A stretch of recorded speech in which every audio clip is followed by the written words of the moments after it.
Or hey Zion, here's our little recap from our message on generations. And when you look at census data, there's a few alarming trends that we've seen over the last century. And that is Christianity, those that identify as Christians, is declining. Those that identify as other religions, that's increasing. And those that identify as no religion is increasing as well. And if you look at those patterns and you think, man, if we just keep going at that pattern, it's not looking great. Of course, I'm not a doom and gloomer. I believe that all things are possible. And in the context of generations, I don't want to just bow down and believe that the next generation is going to be worse than ours. We've got this wonderful chance to do something. There's a beautiful story. It's sad, but it's also got a great finish of Caleb in Scripture. And Caleb was born in captivity, was a slave in Egypt. And of course, there was these wonderful miracles as they left Egypt, the parting of the Red Sea, the pillar of fire by night, cloud by day.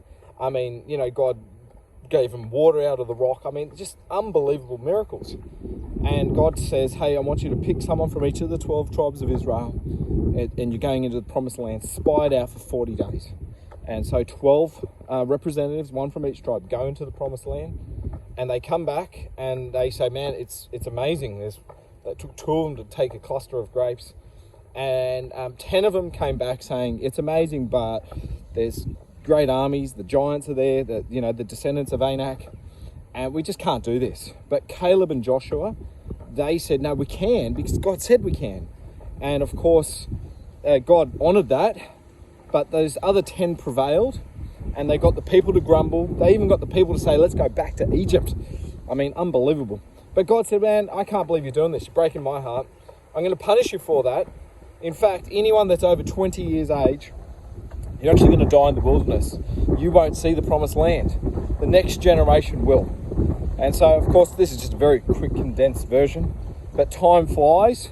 And 40 years later, they start taking the promised land. And what's significant was that there was a patch of land called Hebron, and Hebron was actually where Abraham actually dwelt for years. And God said, I'm giving you this land. It's interesting, it's still there in modern day Israel. And God says, Caleb says to God and the people and Joshua, I want Hebron. And it doesn't surprise me that it was Hebron where the descendants of Anak, the giants, actually lived. And some people go, that's just crazy talk. Man, some of the things in Scripture sound a bit crazy, but I believe with all my heart, if it's in Scripture, I believe it. And Caleb is now 85 years old, and this beautiful exchange happens in the book of Numbers. And Caleb says, man, I remember what God promised to me 45 years ago. I'm ready. I'm young. I feel just as young as I was back then. I'm vigorous. Give me Hebron. And they take Hebron. And Hebron was actually where David had his home, and of course David's in the lineage of Christ, so it's a very significant piece of land. But Caleb, I think there's just 3 really quick things that I'd share. Is obviously one was the majority's not always right when you're talking about generational stuff, and I'm not just talking about elections, but just because something the majority vote for doesn't mean it's what God approves. And in the case of the promised land, 10 out of 12, that's a big majority, said we aren't able to do it, but 2 said we can. And it would have been easy just to go with the majority, but God doesn't always work with the majority. Second thing is whether we like it or not, but there are giants in the land. Again, we might not have physical giants like Goliath, but we've got spiritual giants, and they're giants that we're going to fight for our kids and fight for the next generation. And I hate it when we sell Christianity as this easy unicorns and sprinkles and everything just will be good and everything will be all right. Man, there's giants that every single one of us are going to have to fight and overcome.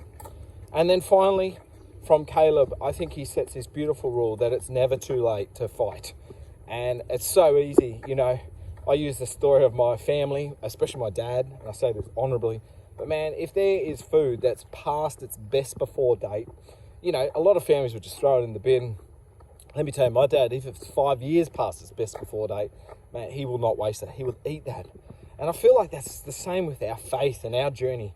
There's no one in God's eyes that's past their best before date. Right now is a new day. Right now is a new day to start working and fighting for generations. And so I want to encourage you, whether you're 5 or 85, This is your chance to do something for the next generation. I pray that when we look at the stats in 2020, in the next census 2026, but let's say 2046 and 2066, man, I pray that we start seeing a beautiful trend of God moving back in our nation. All right, God bless you. Bye.